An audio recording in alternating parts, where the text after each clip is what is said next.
Now available in paperback and e-readers. Spellbound, a darker shade of black. Get your copy today at your favorite online bookseller. Better get the cool slow, y'all, cause we're having us a barbecue.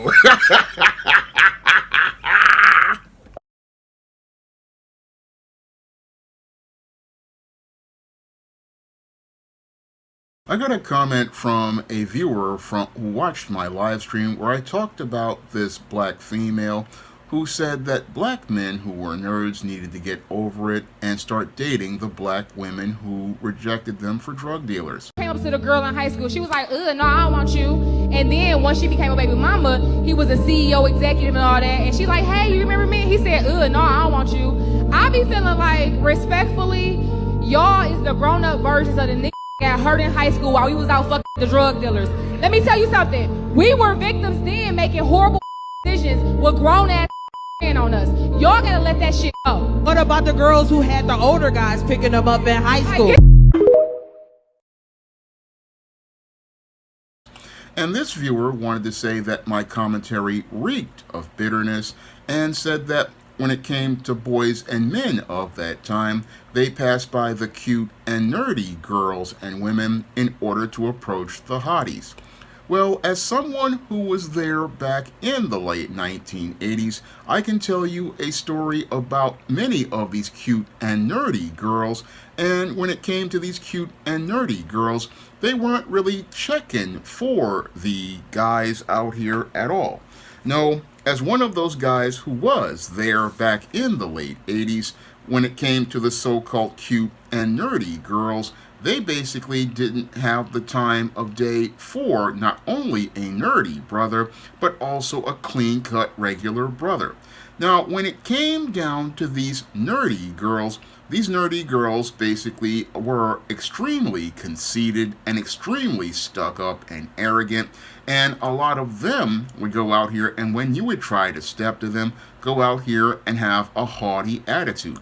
And they would have a haughty attitude because they thought since they were so-called doing well in school, they didn't have to go out here and deal with a guy who they thought was beneath them. And in a lot of cases with the nerdy girls, they would be out here being extremely condescending. And because they were extremely condescending, it basically made it a complete turnoff when you tried to go up and approach them.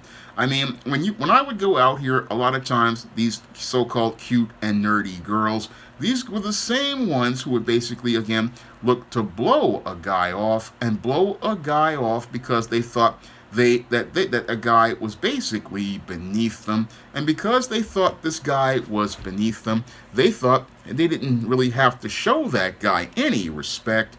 And a lot of times when it came down to guys like myself, a lot of these so-called cute and nerdy girls who were a part of that group of so-called straight A students, again, these were some of the most arrogant chicks, and they would be even nastier than the so-called hot chicks because they thought that since they were supposedly more book smart, they thought that they were better than many of the guys out here.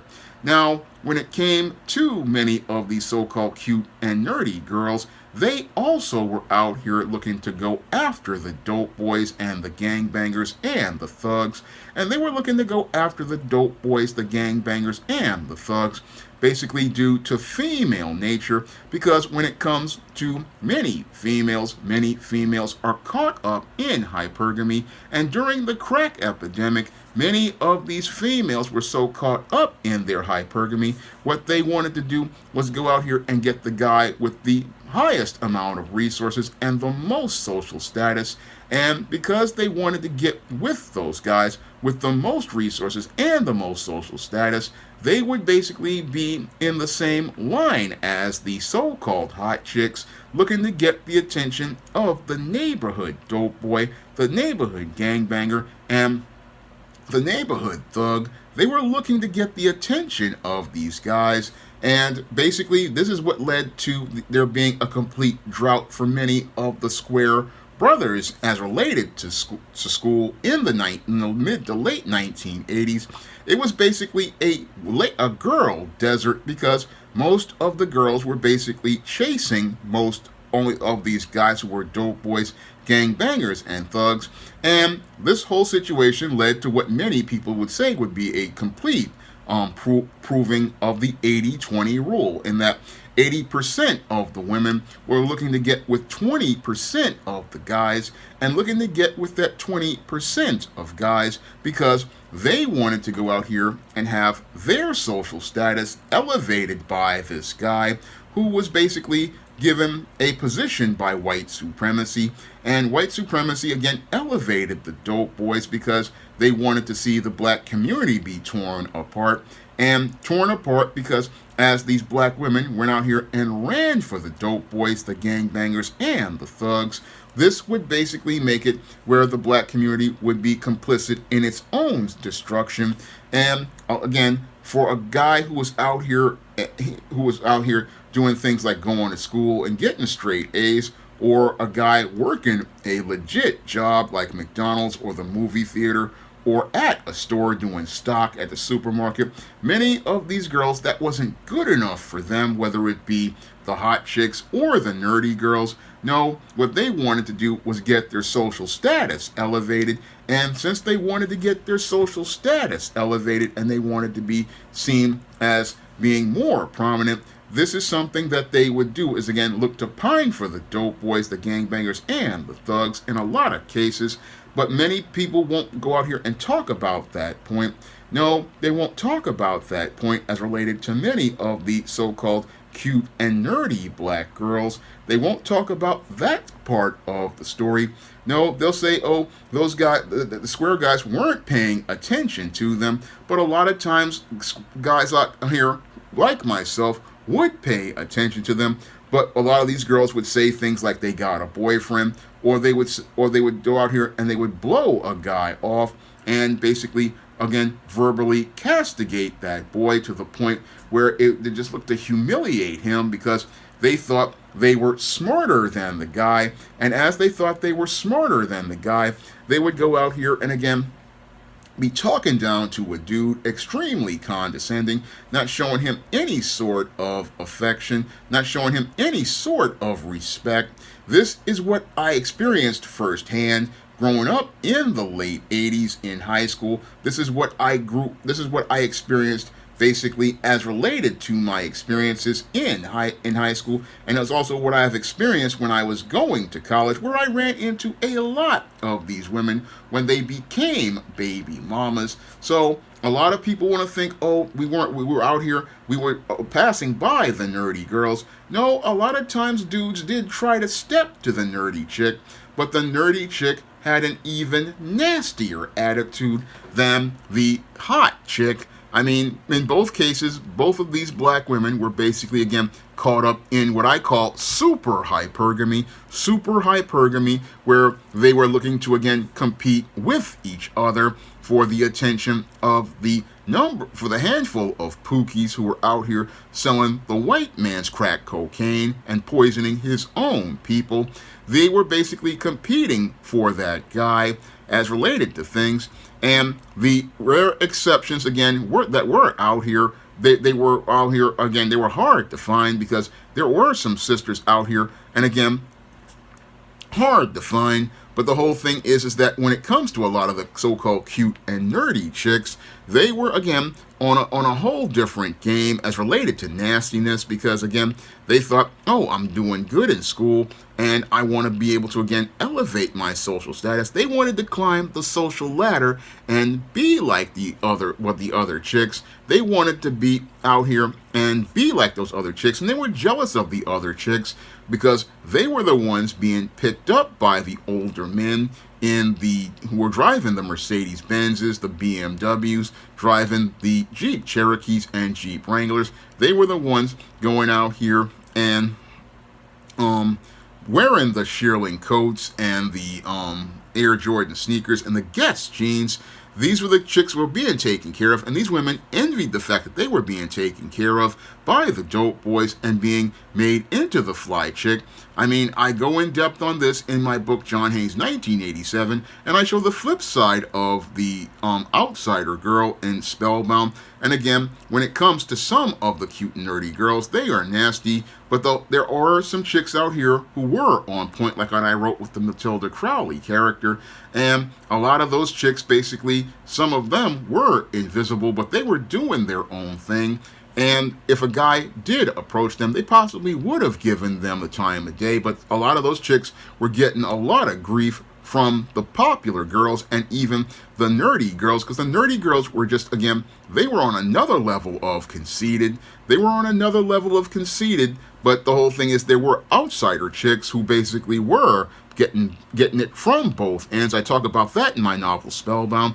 The outsider chick was getting a lot of heat as related to things from the popular girls and basically ignored by the nerdy chicks. So a lot of times what people want to say is, oh, guys like myself were bitter. No, I was completely indifferent after 1989. I just understood that if this is how the game operates, I just can't get mad about it. No, I realized that, okay, this is the kind of guy that these kind of girls like, and if they like that kind of girl, then they're not going to be able to they're not going to be a part of my program. No, my program is going to be more focused on looking to improve myself, because after I got mugged on the train in 1989 and I had an issue with my mother in 1990, I decided to focus on looking to improve myself. I decided to focus on improving myself, and when I changed schools, I focused mostly on myself at that point, focused on trying to take my education in my own hands, and I wasn't bitter about girls. I wasn't even interested in girls at that point because I wanted to get that diploma. And with many of the girls out there, I just didn't see anybody I was really interested in at that point, because, again, a lot of the chicks, they was out here talking to the dope boys, whether it be the nerdy girls or the popular girls. They were looking to, again, pine to be with that 20% of men. And I realized that, this whole situation was not one I was ready for, because God had told me I wasn't ready for it, and I'm not bitter about it at all. No, I just understood that I wasn't ready for that type of situation. Even though people tried to bully me into having a girlfriend, I'm not ready for it at all. And the whole thing is that I understood that, when it comes to a women, again, if you're not really feeling a woman, you're not feeling a woman at all. And this same commentator was saying, oh, we need to get over it. No, we've been over it. I've been over it since 1989. Been over it, accepted. Okay, there are girls who like a certain kind of guy. They like the dope dealers. They like the gangbangers. They like the thugs. And that basically shows me that that person is completely broken and damaged. And again, completely broken and damaged, because if this is who you see is your reflection, then that means that there might possibly be something wrong with you, because a person who values themselves, they want to see a reflection of themselves that basically shows the best about themselves. And as I see it, it's nothing to get upset about. Okay, you chose what you chose. And again, I would go to those social circles. Yeah, there were nerdy girls. There were nerdy girls, but the whole thing is, again, a lot of those so-called achiever chicks was just as ratchet as the hood rats, and even worse, were just as arrogant, just as conceited, and just thought that they were better than everybody else. I'll repeat that once more. Thought they were better than everybody else, and because they were doing well in school, they basically didn't want to treat anybody right. Again, didn't follow the principles of the Bible as do unto others as you'd have them do unto you. And a lot of that was programmed into them by their mothers, who had bad experiences with black men. And since they had bad experiences with black men, they basically saw black men through their mother's eyes. And since they saw that black man through their mother's eyes, even if you did well in school, she would not respect you, because she thought she could do better than you. So when a lot of people out here sit there and go, oh, the nerdy girls, you had that option. No, you didn't. We did not have that option. No, a lot of them were basically thinking about, again, they were going to do better than us and do better than the guys there. They didn't want to work with guys towards building or learning to help another guy. No, they were strong and independent, didn't need no man. And again, this is what many people don't want to say about things as related to things. I lived through that era, saw these girls, even had talked to some of these girls. And again, they were not thinking about considering me. And again, I was a lot thinner back then. I was a lot thinner and more handsome than I am right now. And they still weren't thinking about me. No, they still wanted the Pookie. That's something the cute, nerdy girl won't tell you in many cases. She really wants to be with the guy because they want their social status elevated. And they basically are just trying to figure out a plan to get their social status elevated and to be on the same level as that other chick. So it's just basic female nature. And again, if you understand female nature, you don't get upset about it. And the faster you understand female nature, the faster you focus on what you want to do. Because again, when you're a man, you're supposed to take the lead in your life. And part of taking the lead in your life is saying, okay, this is what it is. And that's what I said to myself in '89. Okay, it is what it is. And it's time for me to, again, I see these people are toxic. I see that they're not going to help me be able to get towards my goals or want to support me in my goals, because when it came to the school I was in, Park West, a lot of these guys were crabs in a barrel. A lot of black folks basically were crabs in a barrel. They didn't want to see another black person rise at anything. So you have to cut off all contact with these kind of people and basically be with those who want to help you focus on your goals. And a lot of times you're just going to have to roll solo. That's what I've had to do for many years. Just go out here and be on my own. So I have accepted, okay, these people don't want anything to do with me. This viewer wants to say, oh, rejection is a part of life. Well, I already know that these people were not the right ones for me. So I charged them to the game. And I charged them to the game because when it comes to, again, a lot of these black women on both sides of the spectrum, whether it be the popular girls or the nerdy girls, again, they are female, and part of female nature is to be hypergamous. And with them being hypergamous, they basically, again, want to climb that social ladder. And the nerdy girl really wants to climb the social ladder and get that clout.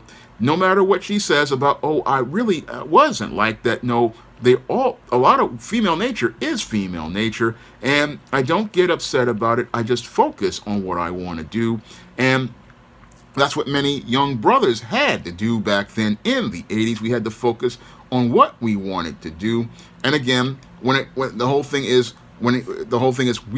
would have given, again, a lot of those girls a chance, but they didn't want to give me that chance. No, when it comes to a lot of those girls, they basically wanted that other guy because they wanted to be on top.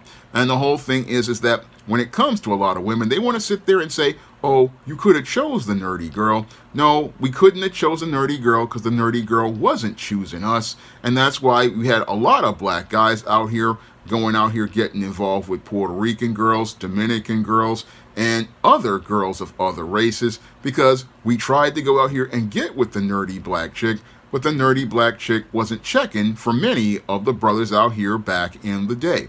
Now, if you want to learn about why so many black guys had to deal with a lot of hostility and rejection during the 1980s, you can pick up my books, John Haynes' 1987 and Spellbound, on Amazon.com. And in both of those stories, I show you the struggles that black boys had to deal with in the 80s, and the struggles that outsider black girls had to deal with in the 1980s during the days of the crack epidemic. And you can find both of those books on Amazon.com in paperback and Kindle format.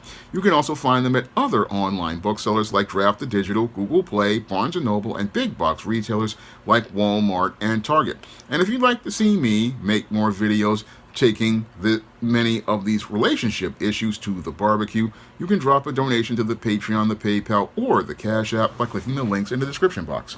That's all I have to say for this video. You can comment, rate, and subscribe. Now available in paperback and e-readers, John Haynes, 1987, Learn lessons about life and teenage love in the 1980s in this coming-of-age John Haynes story. Get your copy of John Haynes 1987 in paperback and e-readers at Amazon.com and online booksellers everywhere.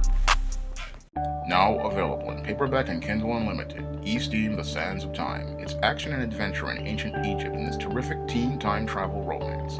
Get your copy of E-Steam: The Sands of Time at your favorite online bookseller today. Coming to paperback and e-readers, John Haynes, A Thorn in My Side. The man who rules the world takes on an agent from the CIA from the Black Boule in this action-packed all-new John Haynes series adventure. Pre-order your copy of John Haynes' A Thorn in My Side at Amazon.com and other online booksellers.